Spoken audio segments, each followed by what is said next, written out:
तो दोस्तों हुडको ने अपने क्वार्टर वन के नंबर को डिस्क्लोज कर दिया है। तो चलिए देखते हैं क्या है क्वार्टर वन के नंबर्स के अंदर। डेट बेसिकली यहाँ पे क्रोज में है।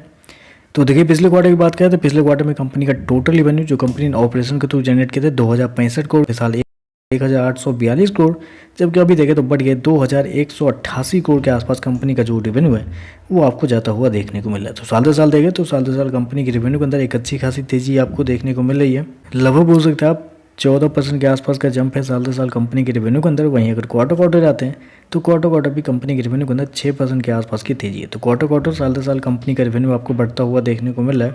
मैं आपको बता दूं कंपनी का रेवेन्यू इस क्वार्टर में कितना बढ़ा है। साल दर साल देखें तो आपको 14% के आसपास आपको बढ़ता हुआ देखने को मिला है, जबकि मार्केट का अनुमान था कि इस क्वार्टर में कंपनी का जो रेवेन्यू हुआ वो 10% के आसपास आपको बढ़ता हुआ देखने को मिलेगा। तो मार्केट के अनुमान से देखें तो कंपनी का रेवेन्यू बेहतर आपको देखने को मिल रहा है।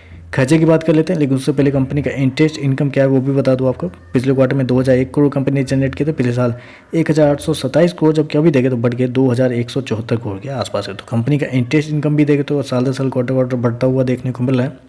खर्चे की बात करते हैं तो देखिए पिछले क्वार्टर में 1250 करोड़ खर्च किए थे, पिछले साल 1253 करोड़, अभी देखें तो कंपनी खर्चे 1512 करोड़ के आसपास आपको देखने को मिले थे। यहाँ देखें तो यहाँ पे कंपनी के खर्चे जो है वो थोड़े से ज़्यादा आपको देखने को मिल रहे हैं, क्योंकि क्वार्टर क्वार्टर जाते हैं तो कंपनी के खर्चे के अंदर एक बड़ी तेजी आपको होती है। जबकि रेवेन्यू उतना ज़्यादा नहीं बढ़ा है, लेकिन कंपनी के खर्चे के अंदर जाते हैं तो लगभग बोल सकते हैं आप 22% के आसपास कंपनी का खर्चा आपको बढ़ता हुआ देखने को मिला है, जबकि कंपनी का रेवेन्यू बढ़ा है मात्र 6% के आसपास। तो यहाँ देखें तो खर्चे थोड़े से ज़्यादा इस क्वार्टर में आपको देखने को मिल रहे हैं। चलिए कंपनी का प्रॉफिट क्या निकलता है वो देखते हैं। तो देखिए पिछले क्वार्टर की बात करें तो पिछले क्वार्टर में 700 करोड़ का प्रॉफिट था, पिछले साल 445 करोड़, जबकि अभी देखें तो बढ़ के 557 करोड़ कंपनी का जो प्रॉफिट है वो आपको जाता हुआ देखने को मिल रहा है। तो साल दर साल देखें तो साल दर साल कंपनी का प्रॉफिट के अंदर भी एक अच्छी खासी तेजी आपको देखने को मिल रही है।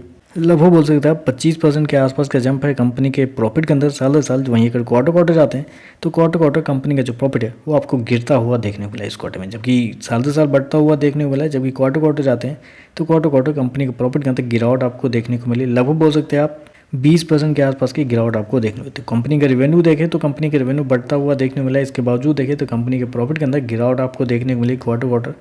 ईपीएस की बात कर लेते हैं तो देखिए पिछले क्वार्टर में 3 रुपये 50 पैसे, पिछले साल 2 रुपये 23 पैसे, अभी देखें तो 2 रुपये 80 पैसे के आसपास आपको देखने को मिल रहा है। तो ओवरऑल अगर नंबर को मैं समराइज करूँ, मैं आपको बता दूं बेसिकली मार्केट का जो अनुमान कंपनी के प्रॉफिट को लेकर इस क्वार्टर में कुछ नहीं है, बस मार्केट का अनुमान कंपनी के रेवेन्यू को लेकर था, जो ऑलरेडी मैंने आपको बता दिया कि 10% के आसपास का अनुमान था, 14% कंपनी का रेवेन्यू आता हुआ देखने को मिला है। और प्रॉफिट की बात करें तो कुछ साल दर साल तो बढ़ा है कंपनी का प्रॉफिट, जो कि एक अच्छी बात है, लेकिन क्वार्टर क्वार्टर देखते हैं तो थोड़ा सा गिरावट भी आपको देखने को मिलेगी।